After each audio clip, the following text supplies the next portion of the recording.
Hello, dear friends. Have you ever heard the saying, words are like arrows? Once they leave your bow, you can't get them back. Our words are very powerful, aren't they?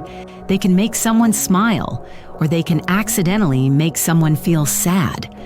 Today, I want to tell you about a thoughtful girl named Layla, who learned a very important lesson about guarding her tongue, and how that lesson brought peace and joy to her heart and to her friends. Layla was a bright and friendly girl who loved to chat. She loved sharing stories, laughing with her friends, and talking about all the exciting things happening at school. Her parents had taught her many beautiful things about Islam, including a very wise hadith, a saying of our beloved Prophet Muhammad, peace be upon him: whoever believes in Allah and the last day should speak good or remain silent. Layla knew this hadith by heart, but sometimes, in the excitement of conversation, she would forget to put it into practice. One sunny Tuesday afternoon during lunch break, Layla was sitting with her friends, Sarah and Mariam. They were happily munching on their sandwiches when Sarah leaned in, her eyes wide. "Guess what I heard about Adam?" she whispered, looking around conspiratorially.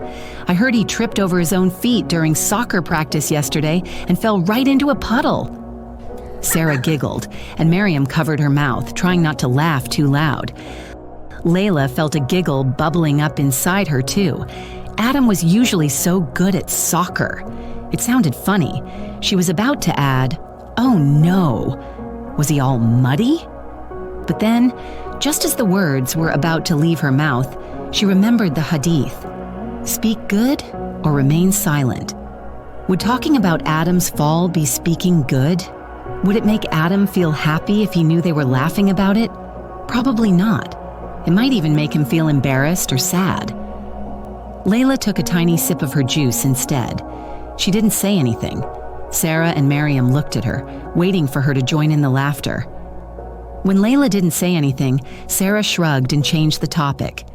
"Anyway," she said, "my mom is making amazing cookies tonight."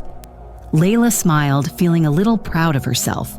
Her heart felt light, not heavy with a secret she shouldn't have shared. A few days later, on Thursday, Layla was working on a group project with Sammy and Noah. They were trying to build a tall tower out of blocks, but it kept falling down. Sammy got a little frustrated. "Noah, you're not putting the blocks on straight," he grumbled. "You're making it wobbly." Noah's face fell, and he looked down at his shoes. Layla saw Noah's sad face. She knew Sammy didn't mean to be unkind, but his words had hurt Noah. She felt a strong urge to say, "Yes, Noah, you are being a bit clumsy." But then she remembered the hadith again. Speak good or remain silent. Instead of adding to the unkindness, Layla took a deep breath. "Maybe," she said gently, "we can try putting the bigger blocks at the bottom first? That might make it stronger." Sammy looked at Layla, then at Noah. "Oh yeah, that's a good idea, Layla," Sammy said. Noah looked up, a little smile returning to his face. "Okay," he said, and together they started rebuilding the tower. This time it stood tall and strong. Layla felt a warm glow in her chest. Her words had helped, not hurt. As the weeks went by, Layla started practicing her guarding her tongue skill more and more. If someone started to talk about another person in a way that wasn't kind, Layla would just listen quietly. Or sometimes she would gently change the subject. If she felt like saying something unkind or unnecessary, she would pause, count to 3 in her head, and ask herself, "Is this good? Is this necessary? Is this kind?" If the answer was no, she would stay silent. Her friends, Sarah and Mariam, started to notice. One day during playtime, another classmate, Ahmed, was telling a story about how their teacher, Miss Huda, had accidentally spilled paint on her shoe. And she looked so funny. Ahmed giggled. Sarah and Mariam started to laugh, but Layla just smiled kindly. She didn't laugh or add to the story. Sarah paused, looking at Layla. "Aren't you going to say anything, Layla?" she asked. Layla just shook her head gently. "Miss Huda is a very good teacher," she said softly, "and accidents happen." Sarah and Miriam looked at each other. They thought about Layla's words. They remembered how Layla had been quietly thoughtful lately. They realized that Layla wasn't joining in the gossip, and she wasn't saying unkind things. And somehow, playtime felt calmer, and their hearts felt lighter when they weren't talking about others in a way that might hurt them. Soon, something wonderful happened. When someone started to share a rumor or say something unkind, Sarah would sometimes put her finger to her lips, just like Layla sometimes did.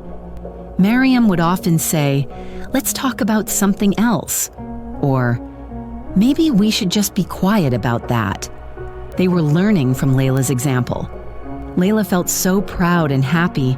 She realized that guarding her tongue wasn't just about being quiet, it was about choosing kindness, choosing peace, and choosing to speak only what was good.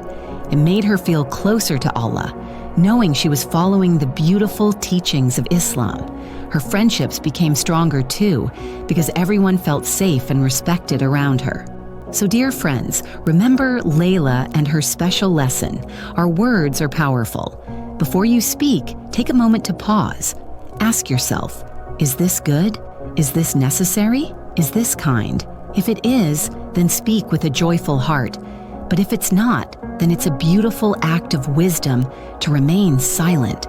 Because whoever believes in Allah and the last day should speak good or remain silent. And when we guard our tongues, we fill our hearts and the hearts of those around us with goodness and peace.